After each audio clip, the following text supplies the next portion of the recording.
ॐ अज्ञानतिमिरान्धस्य ज्ञानञ्जनशलाकया चक्षुरुन्मिलितं येन तस्मै श्रीगुरुवे नमः। श्रीचैतन्यमनोभीष्टं स्थापितं येन भूतले स्वयं रूपः कदा मह्यं ददाति स्वपदान्तिकं। वन्देऽहं श्रीगुरौ श्रीयुतापदकमलं श्रीगुरून् वैष्णवांश्च श्रीरूपं साग्रजातं सहगणरघुनाथान्वितं तं सजीवं साद्वैतं सावधूतं परिजनसहितं कृष्णचैतन्यदेवं श्रीराधा कृष्णपादान् सहगणललिता श्रीविशाखान्वितांश्च। हे कृष्ण करुणा सिंधु दीनबंधु जगतपते गोपेश गोपिका कांत राधा कांत नमस्तुते। तप्त कांचन गौरांगी राधे वृंदावनेश्वरी वृषभानु सुते देवी प्रणमामि हरिप्रिये। वाञ्छां कल्पतरुभ्यश्च कृपा सिन्धुभ्यः च पतितानां पावनेभ्यो वैष्णवेभ्यो नमो नमः। जय श्री कृष्ण चैतन्य प्रभु नित्यानंद श्री अद्वैत गदाधर श्रीवासादि गौर भक्तवृंद। हरे कृष्णा कृष्ण कृष्णा हरे हरे, हरे राम राम राम हरे हरे। नमो विष्णुपादाय कृष्णप्रेष्ठाय भूतले श्रीमते भक्तिवेदांत स्वामिनिति नामिने। नमस्ते सारस्वते देव गौरवाणी प्रचारिणे निर्विशेष शून्यवादी पाश्चात्य देशतारिणे। नमो विष्णुपादाय कृष्णप्रेष्ठाय भूतले श्रीमते गोपाल कृष्ण गोस्वामिनिति नामिने। प्रभुपादस्य साहित्यं यः प्रकाशे वितीरे च प्रचारं कृतवान् साधो भागवत पादाय ते नमः।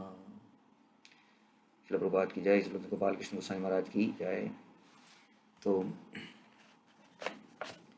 गुरु महाराज के बारे में मैं कुछ बोलूँ मैं उसमें मैं असमर्थ हूँ टोटली, क्योंकि उनकी लाइफ जो है, उनका लाइफ का जो कैनवस है वो इतना बड़ा है कि उसमें हम पेंटिंग करना भी चाहें तो कर नहीं सकते हैं। तो उनके बारे में हम कुछ जानने का प्रयास करते हैं। जो प्रभुपाद के शिष्यों ने उनके ऊपर एक पुस्तक निकाली थी पिछले साल आई बिलीव, उसमें काफ़ी कुछ लिखा है, मैं उसको पढ़ रहा था आज। तो उसमें से कुछ पढ़ने का प्रयास करेंगे। ये लेक्चर की तरह तो नहीं करेंगे हम, क्योंकि इट इज़ इम्पोर्टेंट कि हम इसके डिटेल्स को पढ़ें। और ये बुक इंग्लिश में है तो मैं कोशिश करूँगा, कहीं पर मैं स्ट्रगल करूँगा अगर ट्रांसलेशन में। तो हम सुनते हैं गुरु महाराज के बचपन से लेके उनके इनिशिएशन तक का जर्नी, एटलीस्ट अगर मैं कर पाया तो, और बाकी अगर हम पढ़ पाए तो बाकी भी पढ़ेंगे। तो ये बात है 1944 की, जब द्वितीय विश्व युद्ध चल रहा था। और उस वक्त श्रील प्रभुपाद बिजी थे अपना बैक टू गॉडेड मैगजीन्स का फोर्टनाइटली, मतलब 2 हफ्ते में एक बार उसका पब्लिकेशन होना था। तो उसका प्रभुपाद इनाग्रेशन कर रहे थे उस वक्त। और उस साल में इन्होंने गोपाल कृष्ण गोस्वामी महाराज, जिनका नाम था गोपाल कृष्ण खन्ना, उनका जन्म हुआ। और ये हुआ था दिल्ली में। तो हम लोग इस हिसाब से काफ़ी लकी हैं कि हम लोग भी दिल्ली के इर्द गिर्द हैं। और वास्तव में इस वक्त जो दिल्ली है वो वर्ल्ड की सबसे ऐसी सिटी बन गई है जिसमें सबसे ज़्यादा इस्कॉन के मंदिरों का निर्माण हुआ है या हो रहा है by the mercy of Gopal Krishna Goswami Maharaj. तो इस वक्त अगस्त 14 1944 में गुरु महाराज का जन्म हुआ, लेकिन हम लोग उसको इस एकादशी के दिन मनाते हैं, तिथि के अनुसार, इंग्लिश कैलेंडर के अनुसार तो नहीं मनाते हैं। तो 14 अगस्त कैलेंडर के हिसाब से उसकी डेट है। तो 14 अगस्त को 1944 में पैदा हुए। और इनकी जो फैमिली थी वो स्पिरिचुअल धार्मिक प्रवृत्ति की थी। एग्जैक्टली धार्मिक नहीं कह सकते, जैसे कि वैष्णव कल्चर की धार्मिक तो नहीं थी, बट धार्मिक सिद्धांतों को मानने वाली थी, पायस फैमिली थी। तो जो उनके पिता थे उनका नाम था आनंद स्वरूप, आनंद स्वरूप खन्ना, जो कि नेवी के अंदर, इंडियन नेवी के अंदर कमांडर थे और एक फ्रीडम फाइटर थे अपने अर्ली एज से ही। तो उनके पिताजी क्योंकि नेवल ऑफिसर थे, इसलिए उनकी ट्रांसफ़र जगह जगह अक्सर होती रहती थी। तो मैं आपको दिखाना चाह रहा था, अगर मैं ये पिक्चर आपको दिखा पाऊँ तो, ये वो पिक्चर है जिसमें ये उनके फादर हैं लेफ्ट में, जिनके आगे बच्चा के रूप में गुरु महाराज खड़े हैं। और राइट हैंड पे उनकी मदर है, और वन ऑफ द सिस्टर नीचे खड़ी है और एक सिस्टर गोदी में है। तो इनकी दो सिस्टर थी और इनकी मदर, दो सिस्टर और एक खुद गुरु महाराज यहाँ पर हैं, आप देख सकते हैं। और उनकी दादी को देख सकते हैं। ओके। हम्म उसके बाद at some point of time इनके फादर की ट्रांसफ़र हुई बॉम्बे में, तो ये लोग बॉम्बे में आ गए। एक कोलाबा के पास में वहाँ पे ये आ गए।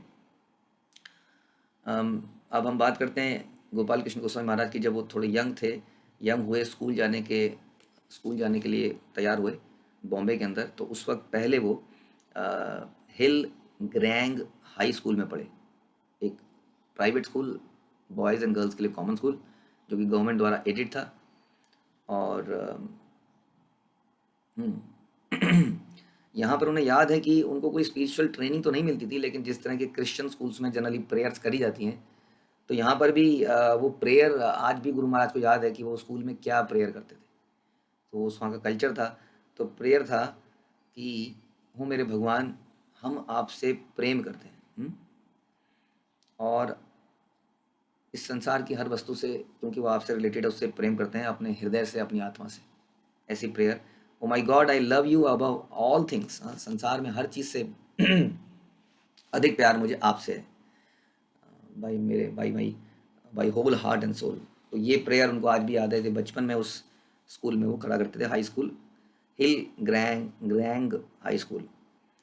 और उसके बाद उनकी माँ का नाम था सावित्री देवी। तो इन दोनों के तीन बच्चे थे एक तो खुद महाराज, और एक सिस्टर थी निर्मल, और एक सिस्टर थी तृप्ता। तो ये उनके एकमात्र लड़के थे। और जो उनके पिताजी थे वो विवेकानंद की टीचिंग्स को मानने वाले थे। और जो उनकी मदर थी वो आर्य समाज को मानने वाली थी। दयानंद सरस्वती द्वारा स्थापित किया गया, आप जानते हैं, जिन्होंने सारे इधर उधर के ग्रंथों को रिजेक्ट करके वेदास की ऑथेंटिसिटी को स्टैब्लिश किया। ऑल्दो उन्होंने मूर्ति पूजा के अगेंस्ट में, और जो लेटर हिंदूज़ के अंदर जो रिचुअल्स चालू हुए उसका बड़ा कड़ी तरीके से विरोध किया अंधविश्वास के नाम पर। तो खैर ये दोनों तरह के, एक विवेकानंद के फॉलोवर थे, एक आर्य समाज के फॉलोवर थे। लेकिन हम सुनते हैं कि दोनों ने कभी अपने विचारों को थोपा नहीं गुरु महाराज के ऊपर, अपने बच्चों के ऊपर, और उनको डिसाइड करने दिया कि आप खोजिए कि what is right and what is wrong. Anand and Savitri जो थे वो बड़े लिबरल थे, और उन्होंने इस तरह से उनको किया। निर्मल जो हैं, जो एक सिस्टर हैं, वो याद करती हैं अभी भी कि गुरु महाराज के बचपन का, कि बचपन में हम लोग हर मंगलवार को एक मंदिर में जाते थे, उनकी सिस्टर और गुरु महाराज, बॉम्बे में। और ये मंदिर जो है कोई आर्य समाज का मंदिर नहीं था, ये हनुमान जी का मंदिर था, ऐसा उन्हें याद आता है। और उसी तरह से गोपाल कृष्ण गोस्वामी महाराज याद करते हैं कि बचपन में हमारे पास, हमारी सिस्टर के पास और मेरे पास, एक कृष्ण की और शिव जी की एक पिक्चर्स थी। और मेरी सिस्टर बताती है कि मैं कृष्ण जी की फोटो के ऊपर फूलों की माला अक्सर चढ़ाया करता था, नेचुरल अट्रैक्शन फॉर कृष्णा। जबकि उन्होंने कभी कोई भक्तों से कुछ संग हुआ नहीं था बचपन में। और आप जानते हैं एक विवेकानंद के थे और एक दयानंद सरस्वती के थे, तो काफ़ी इस तरह की चीज़ें वहाँ देखी नहीं थी, लेकिन उनका नेचुरल अट्रैक्शन था, तो उनको गार्लैंड करते थे अक्सर उस फोटो के अंदर। और ओके, तो गोपाल कृष्ण गोस्वामी महाराज, उनके पेरेंट जो थे वो बड़े पायस लोग थे, और स्पेशली सावित्री जो उनकी मदर थी, जिन्होंने अपने बच्चों को एक वेजिटेरियन करके रेस किया, एज ए वेजिटेरियन। क्योंकि आर्य समाज में जो है ये प्रथा थी उस वक्त, और मतलब प्रथा है अब तक, कि वो लोग फ्लैश वगैरह को अवॉइड करने का प्रयास करते हैं, और वो संसार में कुछ अच्छा करने के लिए प्रोपोगेट करते हैं, कुछ अच्छा कीजिए, although not very clear as compare to the Vaishnavism, जहाँ पर बहुत क्लैरिटी से बताया जाता है कि what is good for the humanity. तो इस तरीके से वो वेजिटेरियन खाने वाले बने बचपन से ही। ओके, आगे चलते हैं। जब गुरु महाराज टीनेजर हुए, यानी कि 10+ हुए समझ लीजिए, तो उनके अंदर, जैसे कि आम लड़कों में और इंडियंस के अंदर एक टेस्ट पैदा होता है क्रिकेट का और फिर बाद में टेनिस का। तो ये एक रुचि उनके अंदर पैदा हुई, लेकिन ऐसा उनके उनके जीवन चरित्र से, जीवन हिस्ट्री से दिखता है कि फिर भी वो कभी इतने अटैच्ड नहीं हुए इन चीज़ों से, और धीरे धीरे ऐसा देखा गया था कि वो हमेशा एकांत में कोई पुस्तक पढ़ने में ज़्यादा इंटरेस्ट रखते थे। तो ऑल दो क्रिकेट एंड टेनिस जैसे सब बच्चे खेलते हैं, खेले, लेकिन उनकी अधिक रुचि थी पुस्तकों को पढ़ने में और एकांत में उन पुस्तकों को पढ़ने में। हम्म। उसके बाद बहुत जल्दी वो दिल्ली यूनिवर्सिटी में गए, जहाँ पर उन्होंने इकोनॉमिक्स को पढ़ा और वो एक बिजनेस चलाना चाहते थे, बिजनेसमैन बनना चाहते थे। वो गुरु महाराज कहते हैं कि बिजनेस मेरे ब्लड में था। बिजनेस उनके ब्लड में था, बिजनेस रिसर्च करना, बिजनेस चलाना। बताते हैं कि मेरे पिताजी नेवी में थे, लेकिन कुछ ऐसा हुआ कि उनको हार्ट अटैक आया और उसके बाद में उन्होंने उस नेवी की जॉब को छोड़ना पड़ा और उन्होंने एक अपना बिजनेस चलाया इम्पोर्ट एक्सपोर्ट का, जिसमें कि पूरा परिवार, दोनों सिस्टर्स और गुरु महाराज सब ने उनका साथ दिया। तो तब से एक तरह से रुझान उनका बिजनेस चलाने में बहुत बना। तो वो बिजनेस ही पढ़ना चाहते थे, तो इकोनॉमिक्स से उन्होंने पढ़ना शुरू किया। अपना कॉलेज उन्होंने समाप्त किया 1964 में, और उस वक्त उनकी बड़ी सिस्टर तृप्ता ने उनको पेरिस में बुला लिया। पेरिस फ्रांस में बुलाया, जहाँ पर वो पहले ही कुछ समय पहले रिलोकेट हो गई थी। और गुरु महाराज बताते हैं कि मेरी सिस्टर काफ़ी, इन सिस्टर्स का दिमाग भी बिजनेस में बहुत चलता था और दोनों सिस्टर्स बहुत ही एक्सट्रीमली रिच हैं, मतलब well to do in business. तो वो तृप्ता जो है इस तरह से पेरिस में सेटल्ड हो गई थी। उन्होंने वहाँ पे अपने भाई को बुलाया और 3 साल पहले वहाँ ऑलरेडी सेटल हो गई थी, उसके बाद उन्होंने इनको बुलाया। तो उनको आसानी से वहाँ पे जाने का मौका मिल गया और उन्हें उन्हें आसानी से स्कॉलरशिप भी मिल गई फ्रेंच गवर्नमेंट से। तो कॉलेज के बाद वो इटली में गए और फिर फ्रांस में गए। ये सब उनकी सिस्टर ने उनके लिए अरेंज किया। ओके, एक बार पेरिस में वो अपनी सिस्टर के साथ रह रहे थे। हम्म तो बताते हैं कि एफिल टावर जो था उनके घर से रोज दिखता था उनको, जो फेमस एफिल टावर है, ऐसा उन्हें याद आता है। उनका बाहर जाने का मुख्य उद्देश्य जो था वो था higher education, that was the purpose. वो अब एजुकेशन में और ज़्यादा आगे बढ़ना चाह रहे थे, क्योंकि उनको बिजनेस मैनेजमेंट में काफ़ी इंटरेस्ट था। तो तृप्ता के इनविटेशन से काफ़ी इजी हो गया था और 1 साल का उन्हें एक फ्रांस में एक बिजनेस कोर्स मिला और उनका बड़ी इच्छा थी कि इस बिजनेस कोर्स को करें। और लेकिन समस्या ये थी कि इस कोर्स को करने के लिए उनको लैंग्वेज की प्रॉब्लम थी, क्योंकि फ्रेंच में कोर्स था और फ्रेंच लैंग्वेज सीखना अनिवार्य था। तो उन्होंने फ्रेंच लैंग्वेज सीखी सॉरबॉन जगह में। तो उन्होंने ये फ्रेंच लैंग्वेज वहाँ से सीखी, उस पर परफेक्शन प्राप्त करी। और हालांकि अभी भी वो बाद में बताते हैं कि मैं बहुत अच्छा फ्रेंच नहीं जानता था, लेकिन मेरा काम तो उससे अच्छा खासा चल गया था। उसके बाद वो university of Montpellier south of France में गए इसी पर्पज से पढ़ने के लिए। और फ्रांस में इस प्रकार बिजनेस मैनेजमेंट पढ़ने के बाद वो पेरिस में लौटे और उन्होंने एक स्पेशल कोर्स किया इंस्टीट्यूट ऑफ बिजनेस मैनेजमेंट में, जिसमें कि उनका एक काम था इस कोर्स के अंदर। फर्दर जो उन्होंने कोर्स किया इसके बाद इंस्टीट्यूट ऑफ बिजनेस मैनेजमेंट में, उसमें उन्हें अलग अलग फैक्ट्रीज़ में ले जाया जाता था, अलग अलग फैक्ट्रीज़ में ले जाया जाता था, जिसमें कि उन्हें दिखाया जाता था कि किस प्रकार से वहाँ पे काम किया जाता है। ओके, तो गुरु महाराज बताते हैं कि इस तरह का जो उनका एक्सपीरियंस था, इनको बाद में इनकी भक्ति के जीवन में बहुत काम आया। लेकिन उस वक्त तो उनका कोई ऐसा पर्पज़ नहीं था वहाँ पे, बताते हैं। ओके, उस इन बिटवीन उन्होंने इंग्लैंड के भी 2 ट्रिप्स लगाए वहाँ की मार्केट को समझने के लिए और वहाँ पे क्या किस तरह के मुझे कोर्सेज मिल सकते हैं उसको समझने के लिए। ये था 1965 में, और 64 से 65 में वो पेरिस में थे और इस समय उन्होंने बिजनेस मैनेजमेंट का ही कोर्स किया फ्रेंच लैंग्वेज में। इस कोर्स को करने के बाद इन्होंने इंग्लैंड में जाने का सोचा कि वहाँ जाके मैं फ़र्दर स्टडीज़ वहाँ जाके करूँगा। तो फ्रांस में 2 कोर्सेज ऑलरेडी कर लिए हैं समझ लीजिए, उसके बाद यहाँ पे जा रहे हैं। बिजनेस मैनेजमेंट उनका चूज़न करियर था, तो वो इंग्लैंड में गए और फिर वहाँ से पेरिस में फिर से वापस आए। और सिग्निफिकेंटली जब वो एक घटना वो बताते हैं कि जब उनकी सिस्टर छोड़ रही थी इंडिया, तो उनके पिताजी ने उनकी सिस्टर को भगवत गीता दी पढ़ने के लिए।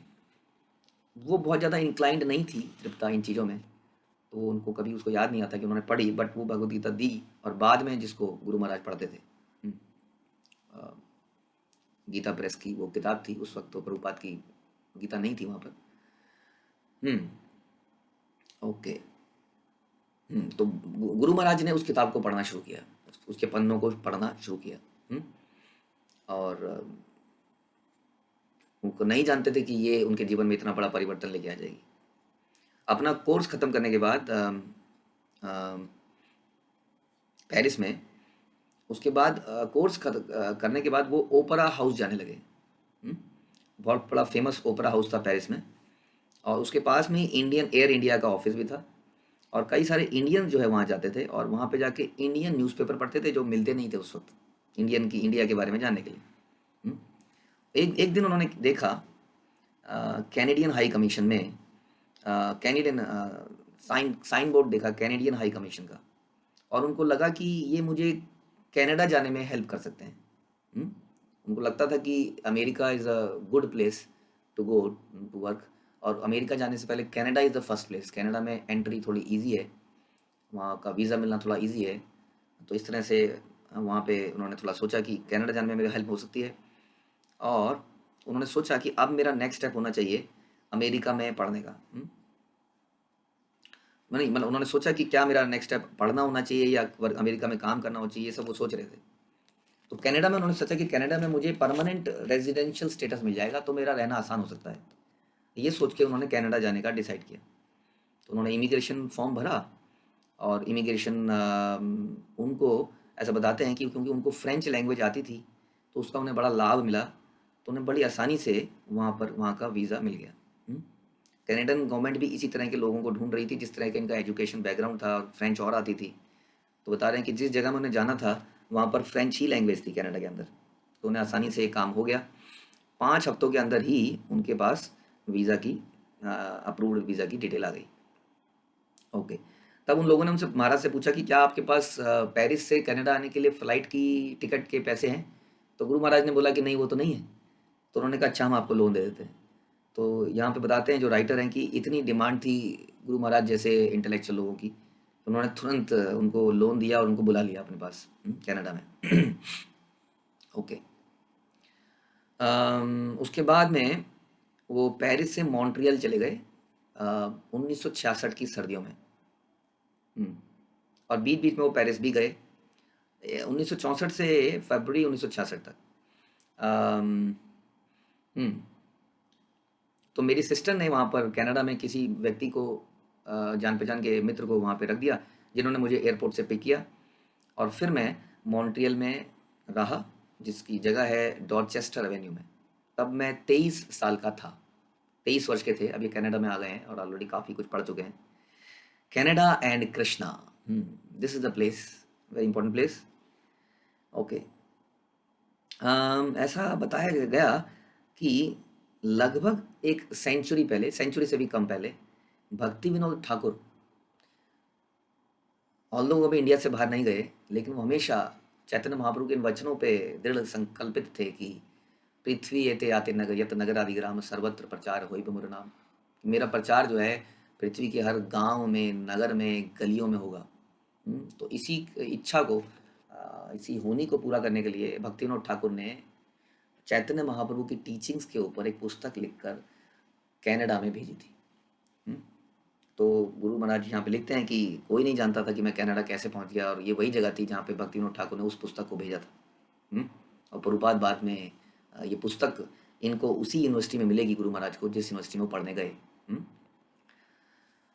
तो उसी उसको बाद में वो प्रभुपाद को प्रेजेंट करेंगे, और प्रभुपाद बताएंगे किस प्रकार से ये 1896 में भक्ति विनोद ठाकुर ने इस पुस्तक को विदेश में भेजा, और वही वर्ष था शिला प्रभुपाद के जन्म का भी।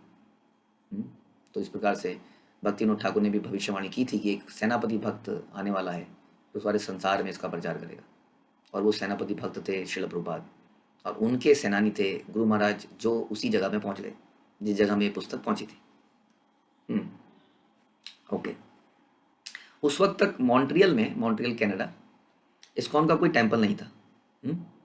और वहाँ पर गुरु महाराज पहुँचते हैं। और बाद की बात है, बाद में शिला प्रभुपाद उनको बताते हैं कि किस तरह से, जो मैंने अभी आपको बताया कि भक्ति विनोद ठाकुर इसका प्रचार करने के लिए इस पुस्तक को वहाँ भेजा।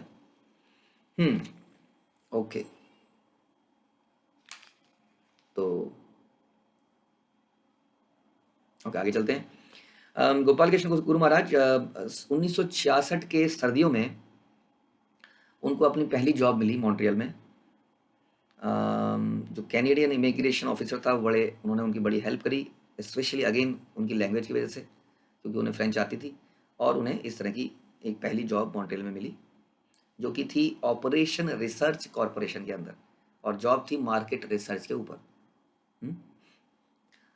ओके, इनका जो मुख्य ब्रांचेस थी वो मॉन्ट्रियल में थी, ऑल्दो इनका office Prince town new Jersey में था। तो वहाँ पर महाराज रहे और अपनी जॉब वहाँ पे शुरू करी, और साथ साथ उन्होंने अपना कोर्स भी करते रहे मैकगिल यूनिवर्सिटी में, कनाडा के अंदर, जहाँ पर उन्हें वो पुस्तक मिली थी। तो अपना कोर्स भी किया और जॉब भी करी मार्केट रिसर्च के ऊपर। मॉन्ट्रियल में वो लगभग 1 साल तक वहाँ पर रहे, और फिर वो टोरंटो चले गए।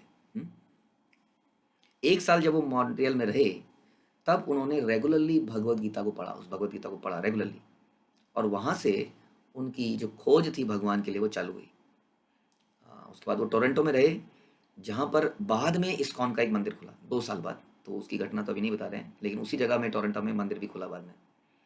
ओके, कई लोगों ने मुझे सजेस्ट किया कि मुझे टोरंटो में चला जाना चाहिए, तो मैं टोरंटो में चला गया, ये सोच के कि वहाँ पर ज़्यादा कुछ जॉब अपॉर्चुनिटीज़ मिलेंगी।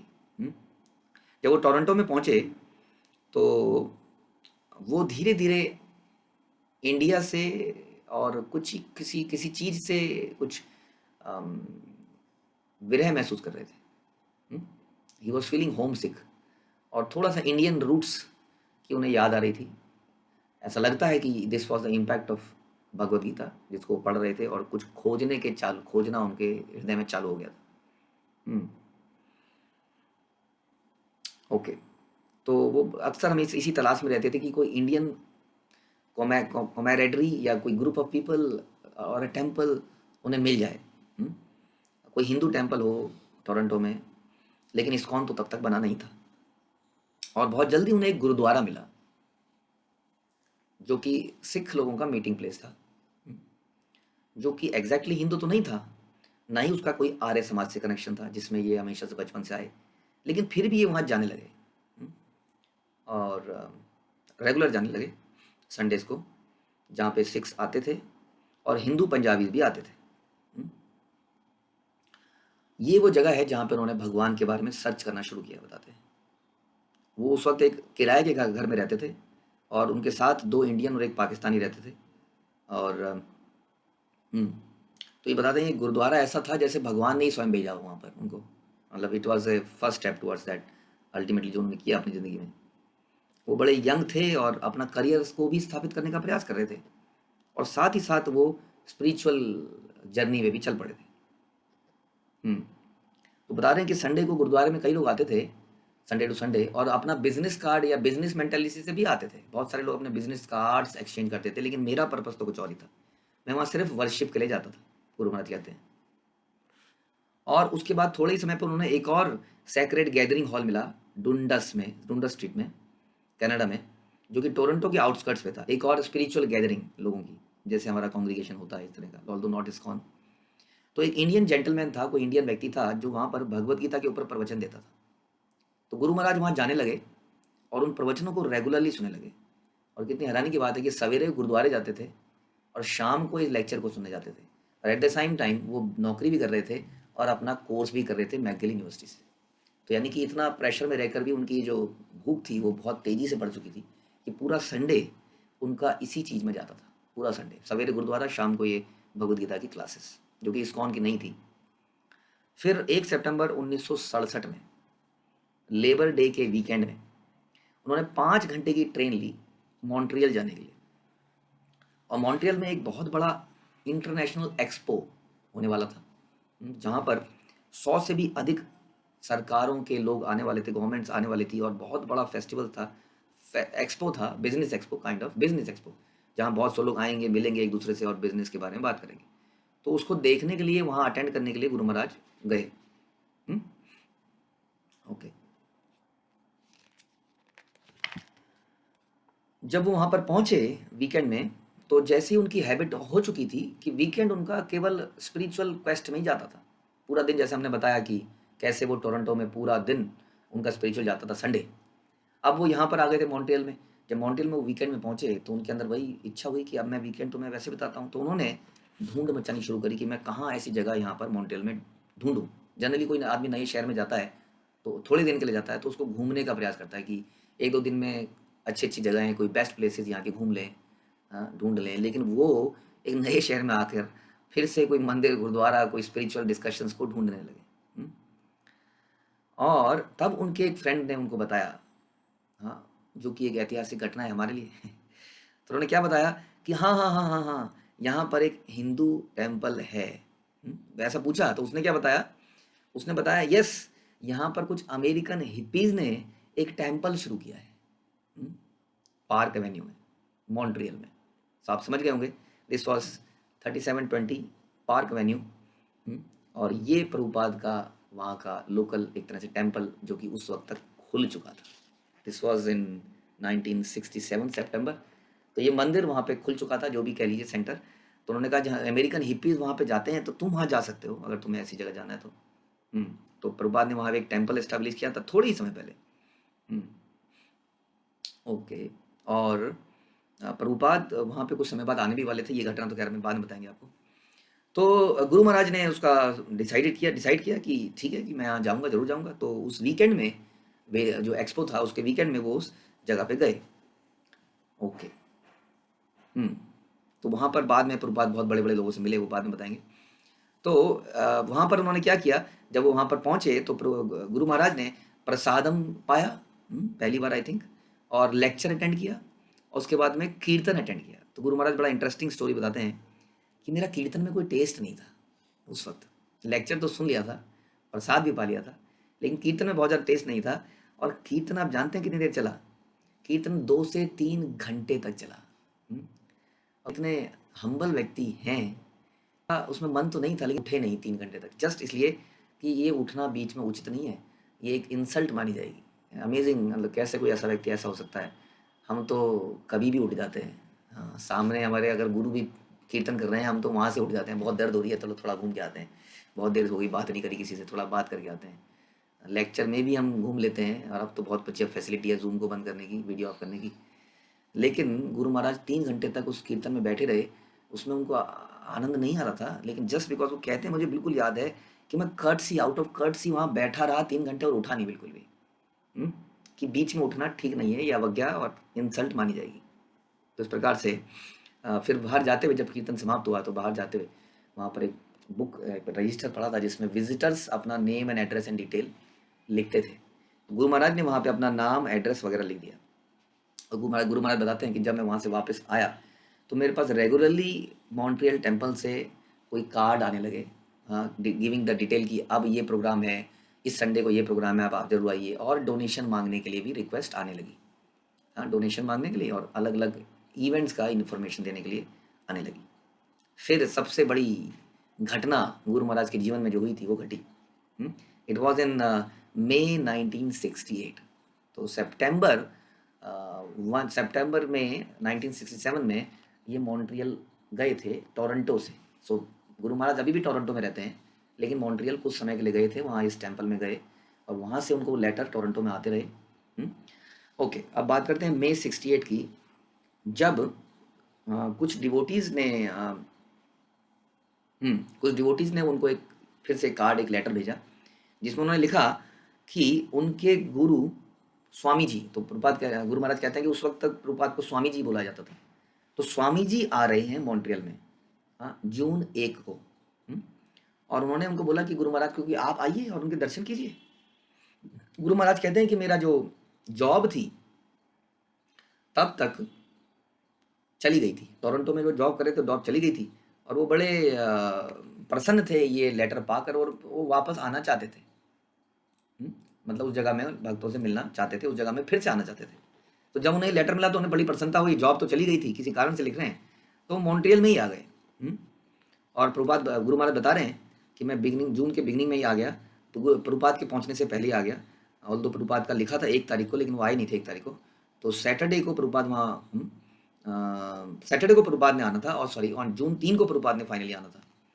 और गुरु महाराज ने वहाँ पर जून 2 को ही गुरु महाराज वहाँ पहुँच गए और उन्होंने एक रूम रेंट पे ले लिया।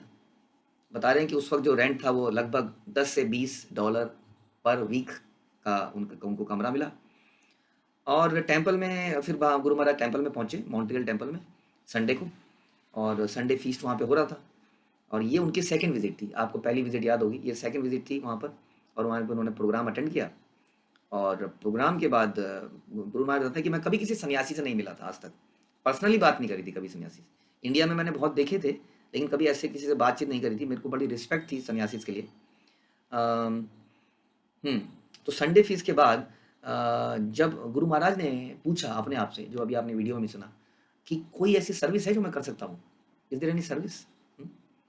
गुरु महाराज जी बता भी रहे थे कि सेवा जो है, सेवा करने से, स्पिरिचुअल उसमें सेवक बनने से मर्सी कृपा मिलती है, ना कि लीडर बनने से। तो गुरु महाराज ने पूछा क्या कोई सर्विस है, तो टेम्पल अथॉरिटीज ने बताया कि तुम्हें पता ही है कि हमारे गुरु महाराज शिला प्रभुपाद आ रहे हैं, तो क्या तुम उनके अपार्टमेंट्स को साफ कर सकते हो, ये काम कर सकते हो। अब आपको मालूम ही चल गया होगा कि कितनी बिजनेस एडमिनिस्ट्रेशन के कोर्सेज गुरु महाराज कर चुके हैं, कहाँ कहाँ ऑलरेडी रह के आ चुके हैं, पेरिस में, कनाडा, टोरंटो, मतलब कहाँ कहाँ होके आ चुके हैं। और अब उनको बोला जा रहा है कि अपार्टमेंट क्लीन कर दो। और ये सुनते ही गुरु महाराज बड़े एक्साइटेड हो गए कि ये पहली सर्विस थी गुरु महाराज की शिला प्रभुपाद के लिए, उनका रूम साफ करना। जो उनका रूम था वो लगभग 250 गज दूर था टेम्पल से, जो कि 5 मिनट में लगभग पहुंच गए गुरु महाराज वहाँ पर। और अपार्टमेंट एक बड़े बिल्डर का ओन्ड था। तो प्रभुपाद के का जो उसके अंदर 2-3 कमरे थे, 3 रूम का अपार्टमेंट था। प्रभुपाद का सबसे फ्रंट वाला कमरा था। और गोविंद दासी और गौर सुंदर ये प्रभुपाद के सर्वेंट थे उस वक्त, 2 सर्वेंट, गोविंद दासी माता जी और गौर सुंदर प्रभु। तो ये उनके पर्सनल सर्वेंट थे उस वक्त। लेकिन ये बड़े अकोमोडेटिंग थे, बड़े विनम्र थे। और इन्होंने बड़े प्रेम से गुरु महाराज को सर्विस बताई, और गुरु महाराज ने रूम को साफ करना शुरू किया। ओके। और बीच बीच में वो, मतलब एक बारी में साफ नहीं हुआ, अभी आपको पता चलेगा। उस वक्त जो वहाँ के मंदिर के टेंपल के प्रेसिडेंट थे वो फ्रेंच कनेडियन डिवोटी थे, जिनका नाम था जनार्दन। ठीक है। और वो भी बड़े अकोमोडेटिंग थे, उन्होंने भी बड़े प्रेम से गुरु महाराज के साथ व्यवहार किया। गुरु महाराज ने प्रभुपाद के अपार्टमेंट को साफ किया, उसकी छत को साफ किया। मतलब मुझे नहीं पता लगी कोई छत भी साफ करता है, हम लोग तो नहीं करते हैं। छत भी साफ करी, शेल्फ्स, जो ऊपर कुछ शेल्फ्स थी उसको साफ किया। और आपको सुन के हैरानी होगी कि गुरु महाराज ने उस रूम को 2 बजे से लेकर 8 बजे तक कंटिन्यूसली साफ किया। 6 घंटे किसी रूम को साफ करना कोई साधारण व्यक्ति के लक्षण है ही नहीं। हमें कोई रूम साफ करने को दिया जाएगा, मुझे लगता है आधा 1 घंटा 1.5 घंटे में मैक्सिमम उसको साफ कर ही देंगे। 6 घंटे उन्होंने क्या साफ किया होगा, हम सोच सकते हैं। तो उन्होंने, ये एक रेंटेड घर था किसी का, इससे पहले वहाँ कोई रेंटेड व्यक्ति रहता था, नॉन डिवोटी था। तो इन गुरु महाराज ने उसको क्लीन किया, क्लीन एंड क्लीन, उसको लेट नाइट तक क्लीन करते रहे। और उसके बाद ये घटना हुई। उसके बाद जब गुरु महाराज ने प्रभुपाद के रूम को साफ किया, तो भक्त मुझे मंदिर में ले गए और मंदिर में मुझे मिल्क प्रसादम दिया। तो उस वक्त बता रहे हैं कि वो लोग बनाना मिल्क पीते थे या खाते थे, जो भी कहिए, नाइट में। और इन्होंने भी यही किया। तो मैं भी मंदिर में आ गया उस दिन। और लेकिन बता रहे हैं कि जब प्रभुपाद आए तो मैं प्रभुपाद को पिक करने के लिए एयरपोर्ट में नहीं गया, क्योंकि इतने घुले मिले नहीं थे, अभी थोड़ा सा संकोच था। और बता रहे हैं कि प्रभुपाद से वो शाम को मिले जब प्रभुपाद थोड़े फ्री हुए। और बता रहे हैं कि वो एकमात्र इंडियन थे उन दिनों में जो ऐसे प्रोग्राम्स में आते थे, एकमात्र इंडियन। और बता रहे हैं कि इनफैक्ट वो एकमात्र पहले शिष्य थे इस्कॉन के, आफ्टर इस्कॉन बनने के बाद। ऑल्दो प्रभुपाद ने इंडिया में दीक्षा दी थी एक आध व्यक्ति को, लेकिन इस्कॉन बनने के बाद वो पहले इंडियन शिष्य थे शिला प्रभुपाद के, दीक्षा शिष्य। ओके। प्रभुपाद ने देखा कि मैं रेगुलरली मंदिर में आ रहा हूँ। अब प्रभुपाद वहाँ पर रहे काफ़ी समय तक। ऐसा प्रभुपाद एक्चुअली में मॉन्ट्रियल में उस समय 3 महीने तक रहे। इट वॉज एक तरह से बहुत बड़ा एक आशीर्वाद था गुरु महाराज के लिए। ऐसा बताते हैं कि प्रभुपाद के वीज़ा में कुछ इशू था, यूएस के वीज़ा में। तो जब तक वो यूएस के वीज़ा को सॉल्व कर रहे थे प्रॉब्लम को, तब तक शिला प्रभुपाद कनाडा में रुके, मॉन्ट्रियल में। और ये इतना लंबा समय गुरु महाराज को मिला उनके साथ। तो गुरु महाराज वहाँ रेगुलरली आते रहे। और उनको सुनते रहे, उनके प्रवचनों को सुनते रहे।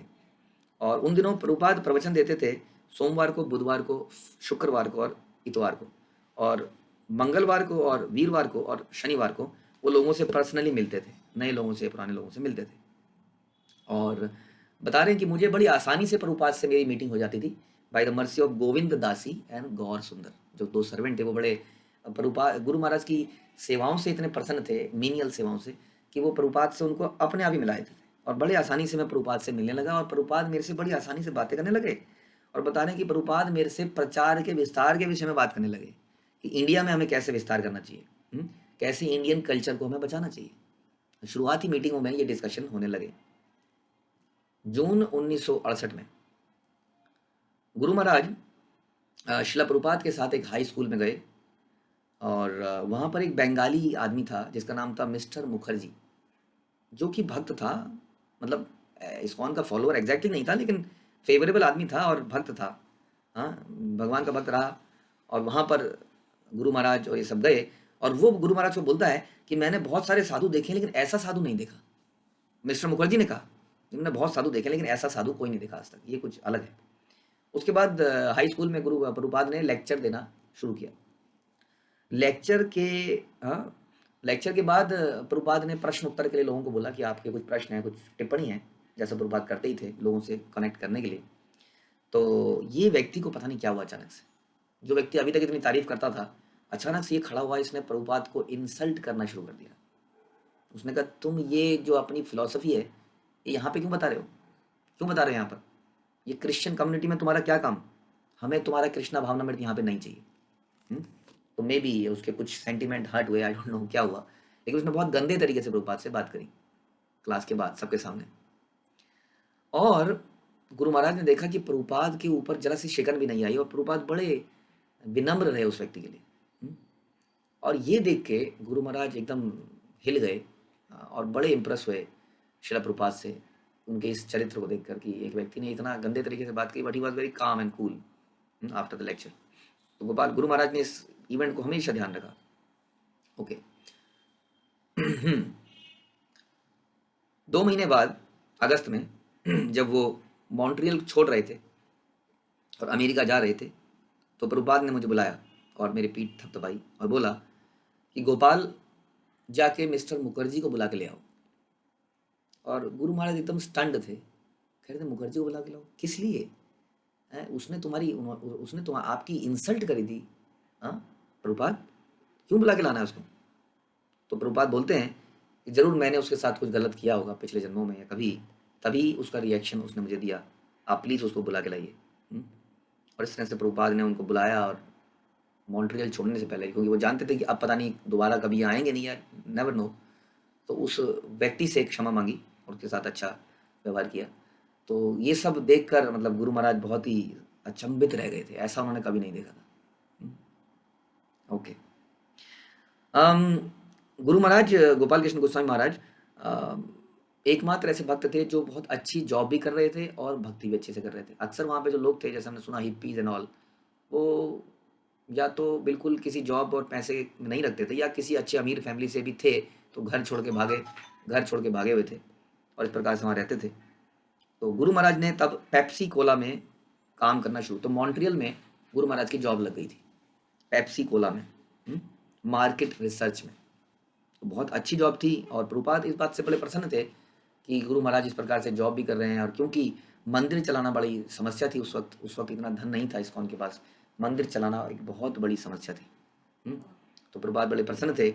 और तो गुरु महाराज बताते हैं कि मैं दिन में अपनी जॉब करता था और हर शाम को प्रभुपाद से मिलता था, हर शाम को। और इस तरह से मेरा ये बहुत ही सुनहरा समय बीता। बताते हैं जब प्रभुपाद मॉन्ट्रियल में थे तो वो यही सोचते रहते थे कैसे प्रीचिंग को बढ़ाई जाए पूरे संसार में। वो चाहते थे कि जो जनार्दन है, जो कि Canadian French devotee president of Montreal थे, वो जनार्दन जो है पेरिस में जाए और पेरिस में एक टेम्पल खोले। और कोई फ्रेंच डिवोटी था नहीं। जनार्दन ने बोला कि मुझे फ्रेंच आती है, यानी कि गुरु महाराज को फ्रेंच आती है। तो प्रभुपाद ने बोला कि गोपाल, क्या तुम फ्रांस में जाओगे और मंदिर खोलोगे? क्या तुम जाने के लिए तैयार हो? और गुरु महाराज बताते हैं मैं बड़ा नया डिवोटी था, अभी तो मिला था, मतलब 1-2 हफ्ते ही तो हुए थे मिले हुए, और उनको बोला गया कि तुम फ्रांस चले जाओ। तो गुरु महाराज कह रहे हैं एकदम से मैं घबरा गया कि ये ऐसे कैसे करूँगा मैं, हाँ, ऐसे कैसे छोड़ूंगा सब कुछ, मेरी जॉब है, सब कुछ है, मैं फुल टाइम डिवोटी कैसे बन जाऊँगा। हम्म? तो पहले 2 हफ्तों में ये हो चुका था।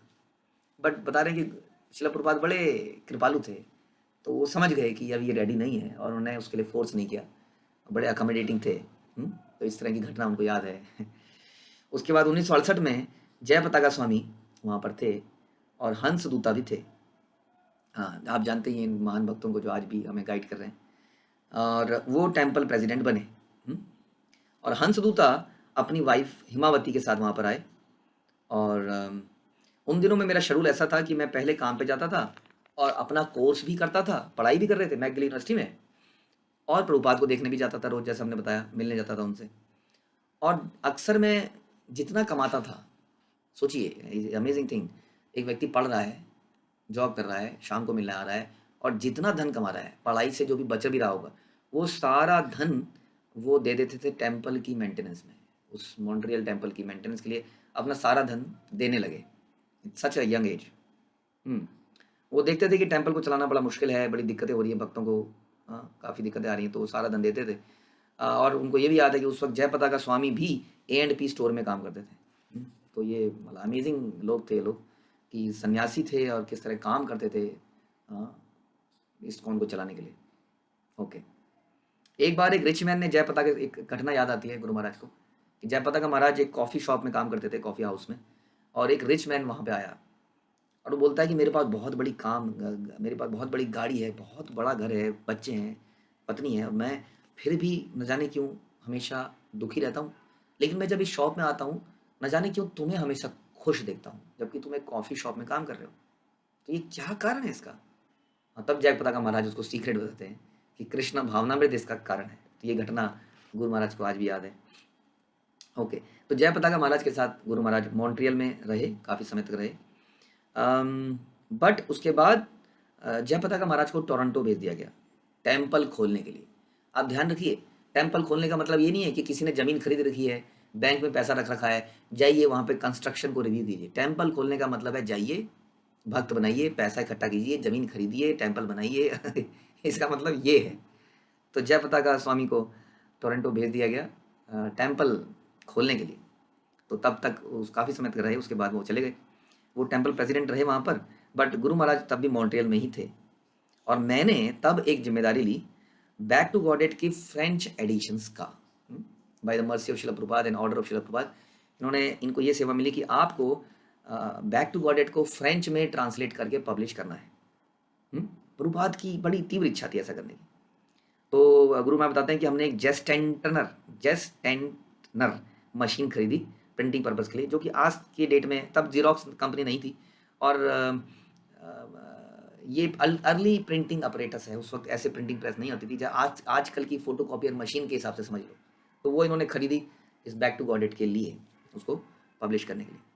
तो गुरु महाराज बताते हैं कि मेरी फ्रेंच बहुत अच्छी नहीं थी, इतनी अच्छी नहीं थी कि मैं बुक्स को लिखना शुरू कर दूँ, ट्रांसलेट करना शुरू कर दूँ, लेकिन उन्होंने बाकी लोगों को इसमें एंगेज किया और उसका पूरा कोऑर्डिनेशन करने का जिम्मेदारी ली। उन्होंने कई भक्तों को इसमें एंगेज किया, उसका डिज़ाइन में, उसमें लोगों को, है ना। तो उनके पास थे यशोदानंद स्वामी, उनको उनको एडिटर बनाया, और इन लोगों को उसके सेवा में लगाया। ओके, गुरु महाराज याद करते हैं कि उसके बैक कवर में फ्रेंच टू गॉडेट, बैक टू गॉडेट का फ्रेंच एडिशन के बैक पेज में, जो आखिरी पेज होता है, उसमें ऊपर चैतन्य महाप्रभु की फ़ोटो लगी थी संकीर्तन करते हुए अपने संगियों के साथ, और नीचे आजकल के जो यूरोपियन लोगों की संकीर्तन करते हुए फोटो थी। ऐसी फ़ोटो हम कई बार आज भी देखते हैं। और प्रभुपाद ने जब उसको देखा तो बड़े प्रसन्न हुए, बता रहे हैं गुरु महाराज, कि प्रभुपाद को ये बड़ा अच्छा लगता था कि कैसे वेस्टर्न लोग कृष्ण भावनामृत को अपना रहे हैं। तो गुरु महाराज याद रखते हैं कि प्रभुपाद ने जब इस फोटो को देखा तो बड़े प्रसन्न हुए। और बताते हैं कि गुरु महाराज बता रहे हैं कि प्रभुपाद तो मॉन्ट्रियल से चले गए थे, लेकिन बाद में भी गुरु महाराज ये मैगजीन उनको भेजते रहे, क्योंकि इनको बड़ा अच्छा लगता था प्रभुपाद को इस तरह का प्रचार होता हुआ। तो ये मैगजीन को रेगुलरली उनको भेजते रहे।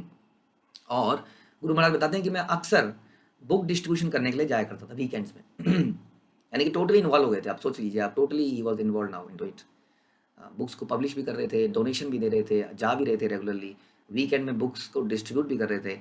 गुरु महाराज बताते हैं कि उस वक्त मैं सड़कों पे जाके तो डिस्ट्रीब्यूट नहीं करता था, लेकिन मैं अलग अलग स्टोर्स में जाकर वहाँ पर ये बुक्स को रखता था। हाँ, उनसे रिक्वेस्ट करता था कि आप अपने स्टोर में इस बुक को रख लीजिए। अब बारी आती है दीक्षा की। तो गुरु महाराज की पहली दीक्षा हुई लेटर के थ्रू, और लेकिन उस दीक्षा से पहले काफ़ी कुछ हुआ, उसको हम सुनते हैं। ओके। ये थोड़ा सा बैकग्राउंड है तो मैं इसको छोड़ रहा हूँ।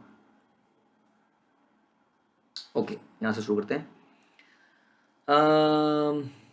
गोपाल गुरु महाराज जो हैं वो लगभग 1969 में जब प्रभुपाद न्यूयॉर्क में थे, बॉस्टन की बात है ये, तो बॉस्टन की बात बता रहे हैं 1969 में। तो वहाँ पर एक बार क्या हुआ कि डिसअपीयरेंस डे मनाया जा रहा था शिला प्रभुपाद के गुरु महाराज का, यानी कि शिला भक्ति सिद्धांत सरस्वती ठाकुर का डिसअपीयरेंस डे मनाया जा रहा था। और उस वक्त सतस्वरूप महाराज, सतस्वरूप गोस्वामी, जो जिनकी पुस्तक भी है, हम पढ़ते हैं शिला ये प्रभुपाद लीलामृत, तो सतस्वरूप जो है उन्होंने अपने एक्टिंग स्किल्स वहाँ पर दिखाए और एक प्ले किया सरस्वती ठाकुर के ऊपर, कि वो कैसे अपने गुरु गौर किशोरदास बाबा जी से मिले और उनकी कैसे दीक्षा हुई। तब बता रहे हैं गुरु महाराज कि मैंने उस प्ले में भक्ति विनोद ठाकुर का रोल किया था। तो जिन गुरु महाराज को आज हम इतना सोबर और सीरियस देखते हैं, उन्होंने प्ले भी किया। हाँ, तो प्ले में वो भक्ति विनोद ठाकुर बने, गुरु महाराज को याद आता है। और उसके बाद क्या हुआ, प्रभुपाद ने वहाँ पर कुछ भक्तों को दीक्षा दी। तो ये बाद की घटना है। इसके पहले की घटना हम डिस्कस करें यदि, तो ये घटना हुई 1969 में, और इसके पहले इसके पहले मुझे एग्जैक्टली हाँ उसी साल में अर्ली गुरु महाराज की दीक्षा भी हो गई थी। तो ये तो ब्राह्मण दीक्षा का एपिसोड है, इसको मैं 1 मिनट के लिए रोकता हूँ। तो गुरु महाराज की दीक्षा से पहले जो उनके गुरु महाराज जो थे अपने माता पिता को अक्सर लक्ष्मी भेजा करते थे। गुरु महाराज कहते हैं कि मेरे पिताजी बहुत बड़े बिजनेसमैन नहीं थे, छोटे मोटे बिजनेसमैन ही बने थे। तो वो मिडिल क्लास फैमिली से आए, लेकिन उनकी रिलेटिव्स बहुत ज़बरदस्त रिच थे। और बाद में उनकी बेटियां भी बहुत रिच हो गई और खुद भी बहुत सक्सेसफुल हो गए थे। तो वो अपने घर में पैसा भेजा करते थे, और घर वाले धीरे धीरे अब थोड़े घबराने लगे थे कि हमारा बेटा हमारे हाथ से न निकल जाए, जैसे कि अक्सर लोग घबराने लगते हैं क्योंकि ये बहुत ज़्यादा स्पिरिचुअलिटी में घुस रहा है, इस्कॉन में जा रहा है और चला ही ना जाए। तो ये थोड़ा डर था, और गुरु महाराज पैसा भी भेजा करते थे रेगुलरली।